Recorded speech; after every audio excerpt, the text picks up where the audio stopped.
Southeast Texas Weekly. I'm Kevin Steele. Great to have you with us. Joining us again, our political leaders from the area. Of course, Shane Howard with the Republican Party, Gilbert Adams with the Democratic Party in Jefferson County.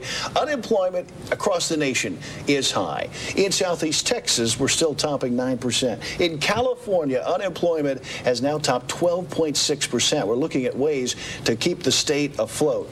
I'm not. No, I'm not worried about California. You guys are. I know you are. Why are we in such dramatic bad shape? You say the economy is improving. Shouldn't we as Americans begin to feel as we know it is. We're going in the right direction? We are. In the major criteria, the economic criteria, we know it's going in the right direction. What criteria are those? Keep it going that way. I mean, you mean in terms of GDP? You mean in terms of some of the job gains in some sectors? Yes, and the loss of jobs and the increasing home sales. You mean in these areas? He means we're losing fewer jobs than we were losing before, and that's an improvement in this new brave world that we've woken up in.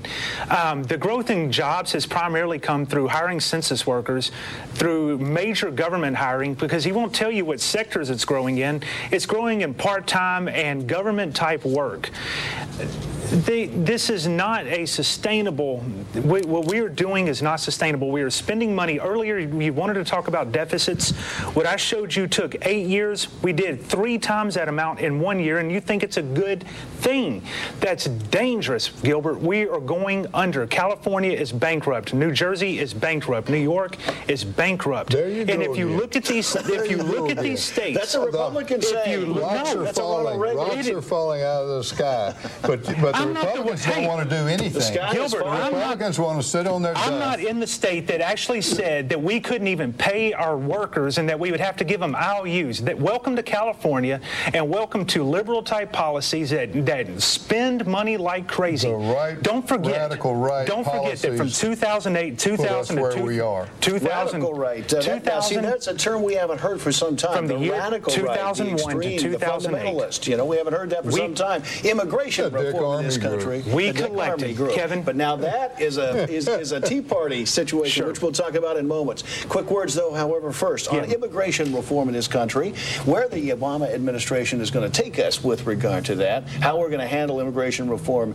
in Texas, and then your view, Shane, on whether you think it's a good idea. I certainly hope they do more than the Bush administration did in 8 years, except talk. You know, George W. Bush and criticize knew the issues from here in Texas. First of all, here's the deal. What this is all about is getting additional voters for 2012. We can talk about a sound immigration policy, but I will tell you right now, the mainstay of this is amnesty. You cannot deny it unless you're denying it to yourself, and then you really need to research. McCain you need to was listen. For it. I don't care about John McCain. What does John McCain have to do with anything? I'm talking about principles. I never did know what you should know better by now that talking to me about politics is about actual issues and not about parties. John McCain has been vocal this week on nuclear policy. He's been very strong this week on nuclear policy.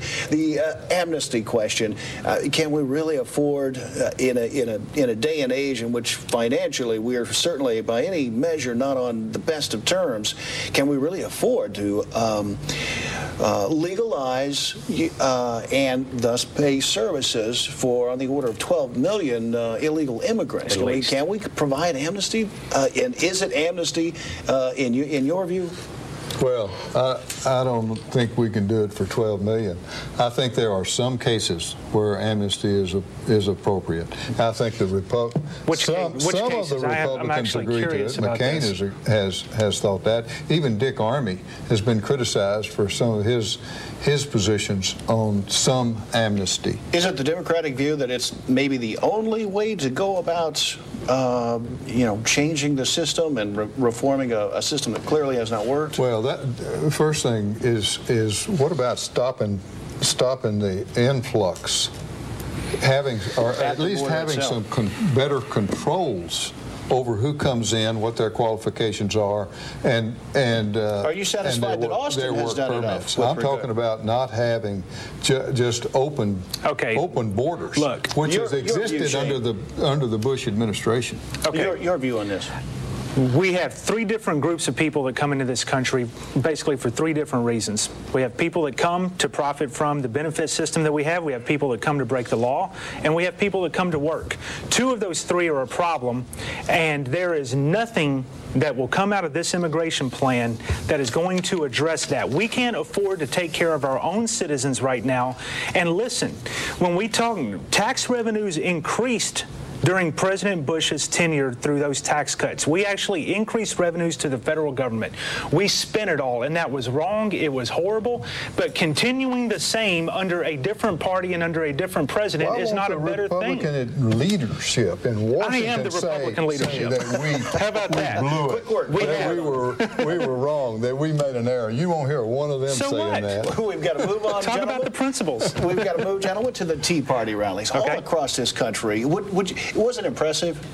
Were you impressed with literally tens of thousands in Washington? I'll tell you what. You know what I'm impressed with? The money that went into buying full-page ads in the Houston Chronicle, advertisements in the Beaumont. Look at these fancy signs. These aren't homemade signs. They're putting out these yard signs. These are all printed stuff. That costs money. You know what? You see the exhibits that are shown on televiation. Gilbert, those are expensive exhibits. They don't just It's not a grassroots movement. As somebody who just bought and paid for, and it is amazing. And if they would start talking about since I know a little bit about this, let me get in on this. As someone who has just recently had to go back to the Tea Party and explain to them what our role in this entire movement right now. It's a movement overall. The Tea Party happens to be a part of that, and help them to understand that we're collaborators, that we are allies, because we go to them. They come to us. They would love to have Democrats. They would love for you to show up, but you know what? Are you part of the Tea Party? I'm like any other person involved in it. Tell us. But I'm not part of the leadership. What did you think? When I go to a meeting, I sit in the back of the room. I am an American, and I believe in the Constitution, and I believe in people's personal liberty. So do we all. So do we all. But you don't embrace.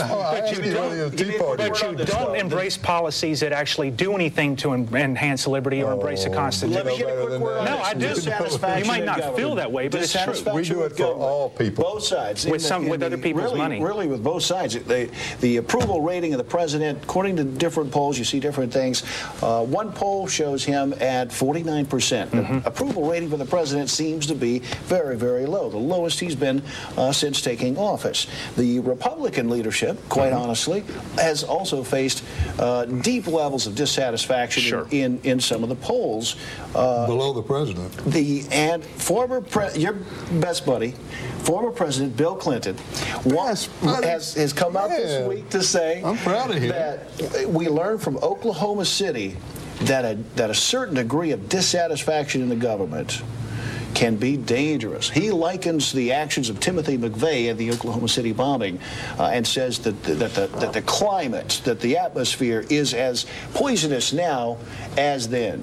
In that context, were the Tea Party rallies a good thing or a bad thing? Quickly, have 30 seconds. I think freedom of speech and the opportunities to get out on the street and talk, I think that's fine. I have no quarrel about that. As long as when you start calling the president or members of Congress or the Senate liars and calling them names. Well, if they lie, they lie. Television, how about this? How about elected officials? I think that is destructive. You're done, Gilbert. Democracy is the most fragile system of government that there exists. If we have elected officials calling common citizens who decide they're not happy with things, calling them monsters, calling them Nazis, et cetera, guess what? I would rather citizens call elected officials names than the other way around.